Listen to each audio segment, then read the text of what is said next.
Hello everyone, welcome back to our YouTube channel. Telangana స్టేట్కి సంబంధించి MBBS competent authority quota అంటే free seat కౌన్సిలింగ్కి సంబంధించి round 1 MBBS allotments అయితే release అయ్యాయి.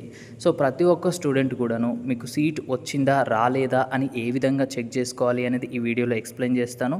అలాగే అలాట్మెంట్ ఆర్డర్ ఏ విధంగా డౌన్లోడ్ చేసుకోవాలి, రిపోర్టింగ్ ప్రాసెస్ అనేది ఏ విధంగా ఉంటుందన్న కంప్లీట్ డీటెయిల్స్ అయితే ఎక్స్ప్లెయిన్ చేయడం జరుగుతుంది. సో వీడియోని ఎక్కడ స్కిప్ చేయకుండా ఎండ్ వరకు చూడండి. ఇకపోతే త్వరలోనే ఎవరెవరికి సీట్లు వచ్చాయి, ఏ కాలేజీలో సీట్స్ వచ్చాయి, ఏ క్యాస్ట్కి సీట్స్ వచ్చాయి అన్న పీడిఎఫ్ కూడా అఫీషియల్ వెబ్సైట్లో అప్లోడ్ చేస్తారు.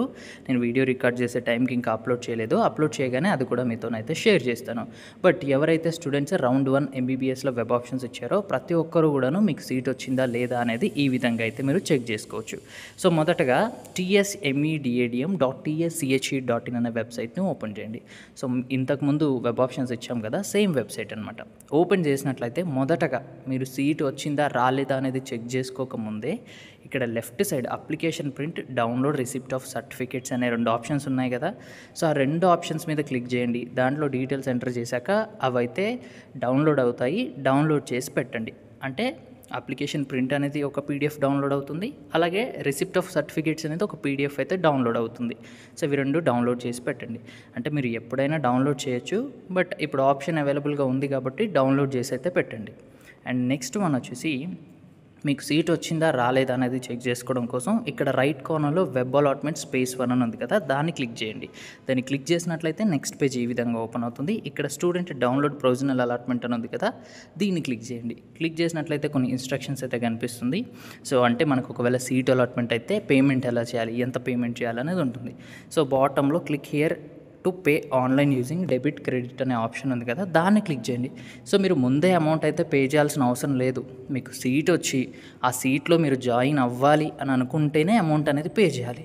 సో బట్ మీకు సీట్ వచ్చిందా రాలేదా అని చెక్ చేసుకోవడం కోసం ఎటువంటి అమౌంట్ పే చేయాల్సిన అవసరం లేదు, కంగారు పడకండి. So click here to pay అని మీద క్లిక్ చేయండి. ఇక్కడ మీ NEET roll number, NEET rank, mobile number, registration number అడుగుతుంది. ఎంటర్ చేసిన తర్వాత ఇక్కడ కనిపిస్తున్న క్యాప్చా అనేది ఇచ్చి సబ్మిట్ చేయండి.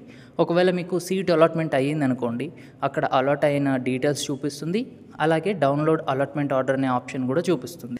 సో సీట్ అలాట్ అయిన స్టూడెంట్స్ మీరు కానీ కాలేజ్కి వెళ్ళి జాయిన్ అవ్వాలనుకుంటే అమౌంట్ అనేది పే చేసి అలాట్మెంట్ ఆర్డర్ అనేది డౌన్లోడ్ చేసుకోవాలి.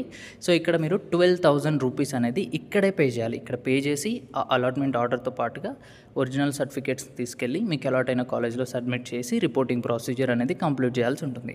ఇక ఎవరికైతే సీట్ అలాట్మెంట్ అవ్వలేదో, సో మీకు ఈ రౌండ్లో సీట్ అలాట్మెంట్ అవ్వలేదు అని అయితే అక్కడ చూపిస్తుంది అనమాట. సో ఇదైతే మీరు అలాట్మెంట్ ఆర్డర్ డౌన్లోడ్ చేసుకునే పద్ధతి అండ్ మీకు సీట్ వచ్చిందో రాలేదో చెక్ చేసుకునే పద్ధతి అనమాట. సో ఇకపోతే మీకు సీట్ వచ్చిందా రాలేదా అని చెక్ చేసుకున్న తర్వాత ఎవరైతే స్టూడెంట్స్ సీట్ రాలేదో మీరు మళ్ళీ సెకండ్ రౌండ్ కౌన్సిలింగ్ స్టార్ట్ అయినప్పుడు వెబ్ ఆప్షన్స్ ఇచ్చి మళ్ళీ సెకండ్ రౌండ్లో పార్టిసిపేట్ అవ్వచ్చు. సో వరీ అవ్వాల్సిన పని లేదు. అండ్ ఎవరికైతే సీట్ అలాట్మెంట్ అయ్యిందో మీరు కానీ ఈ రౌండ్లో కాలేజ్కి వెళ్ళి రిపోర్ట్ చేయలేదు అంటే కనుక నెక్స్ట్ రౌండ్స్ ఆఫ్ కౌన్సిలింగ్కి నాట్ ఎలిజిబుల్.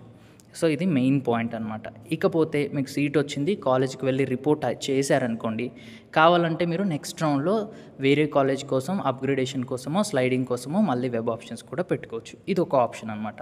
ఇకపోతే రిపోర్టింగ్ ప్రాసెస్ గురించి మాట్లాడుకుంటే, సో ఇక్కడ ఏదైతే వెబ్సైట్లో అలాట్మెంట్ ఆర్డర్ ఉంటుందో, అంటే ఇప్పుడు సీట్ వచ్చిందా రాలేదని చెక్ చేసుకున్నాం కదా, అక్కడ 12,000 రూపీస్ అనేది పే చేసి అలాట్మెంట్ ఆర్డర్ని డౌన్లోడ్ చేసుకోవాల్సి ఉంటుంది. సో ఇది ఫస్ట్ స్టెప్. ఇక రెండవ స్టెప్ వచ్చేసి ఏంటి అంటే, మనకి ఏ కాలేజ్లో అయితే సీట్ అలాట్ అయిందో ఆ కాలేజ్ యొక్క అఫీషియల్ వెబ్సైట్ని ఓపెన్ చేయండి. అక్కడ కావాల్సిన సర్టిఫికేట్స్ ఏంటి, ఆ కాలేజ్లో ఉన్న ఫీజెస్ ఏంటి, ఆ ఫీజెస్ని మనం ఏ విధంగా పే చేయాలి అన్న డీటెయిల్స్ అన్నీ కూడాను అక్కడ ఉంటాయి.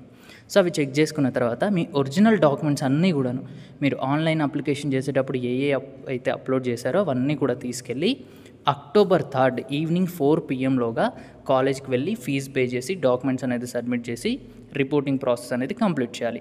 వన్స్ రిపోర్టింగ్ ప్రాసెస్ కంప్లీట్ చేసిన తర్వాత సెకండ్ రౌండ్ కౌన్సిలింగ్ మళ్ళీ స్టార్ట్ అవుతుంది కదా, అప్పుడు మీరు కావాలి అనుకుంటే వేరే కాలేజెస్లో వెబ్ ఆప్షన్స్ ఇవ్వచ్చు. అంటే అప్గ్రేడేషన్ స్లైడింగ్ కావాలనుకుంటే, లేదు ఇప్పుడు వచ్చిన కాలేజ్లోనే ఉండాలి అనుకుంటే మీరు వెబ్ ఆప్షన్స్ కానీ ఏమీ ఇవ్వాల్సిన అవసరం అయితే లేదు. సో ఇదైతే గమనించండి. మెయిన్ కండిషన్ ఏంటంటే మీరు రౌండ్ 1లో సీట్ వచ్చి కాలేజ్లో రిపోర్ట్ చేయకపోతే ఫర్దర్ రౌండ్స్కి అయితే నాట్ ఎలిజిబుల్ అనమాట.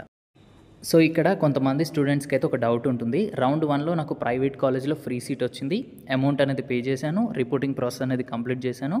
రౌండ్ 2 స్టార్ట్ అయినప్పుడు మళ్ళీ వెబ్ ఆప్షన్స్ పెడితే అప్పుడు గవర్నమెంట్ కాలేజ్ వస్తే రౌండ్ 1లో జాయిన్ అయిన కాలేజ్ నుంచి నా డాక్యుమెంట్స్, ఫీజెస్ అన్నీ రిటర్న్ ఇస్తారా ఇవ్వరా అనే డౌట్ అయితే ఉంటుంది. సో ఈ విషయంలో మీరు వరీ అవ్వాల్సిన అవసరం లేదు. రౌండ్ 2లో కానీ మీరు వేరే కాలేజ్కి అప్గ్రేడ్ అయినట్లయితే రౌండ్ 1లో జాయిన్ అయినప్పుడు మీరు కట్టిన ఫీజు కావచ్చు, డాక్యుమెంట్స్ కావచ్చు, సో అన్నీ కూడాను మనకి రిటర్న్ అవుతాయి. అక్కడ మనకి ఎటువంటి ఇబ్బంది కూడా ఉండదు. కానీ ఇక్కడ మనం గుర్తుపెట్టుకోవాల్సింది ఏంటి అంటే అలాట్మెంట్ ఆర్డర్ డౌన్లోడ్ చేయడం కోసం 12,000 పే చేస్తాం కదా, అదైతే ఎట్టి పరిస్థితుల్లో రిఫండ్ అయితే అవ్వదు. సో ఇది ఒక్కటే రిఫండ్ అవ్వదు, మిగతా ఏ ఫీజెస్ అయినా కానీ మనకి రిఫండ్ అవుతాయి వేరే కాలేజ్కి స్లైడ్ అయినట్లయితే. ఇదైతే ఎంబీబీఎస్ రౌండ్ 1కి సంబంధించిన రిపోర్టింగ్ ప్రాసెస్ అనమాట. సో ఇకపోతే ఎవరికైనా స్టూడెంట్స్కి అలాట్మెంట్ ఆర్డర్లో డౌన్లోడ్ చేయడం ఇబ్బందిగా ఉన్నా, ఏదైనా కాలేజెస్కి సంబంధించి ఫీ డీటెయిల్స్ తెలియకపోయినా సో వాట్సాప్లో మెసేజ్ కానీ కాల్ కానీ చేయండి. సో మీకైతే నేను డీటెయిల్స్ అనేది సెండ్ చేయడం జరుగుతుంది. Thanks for watching.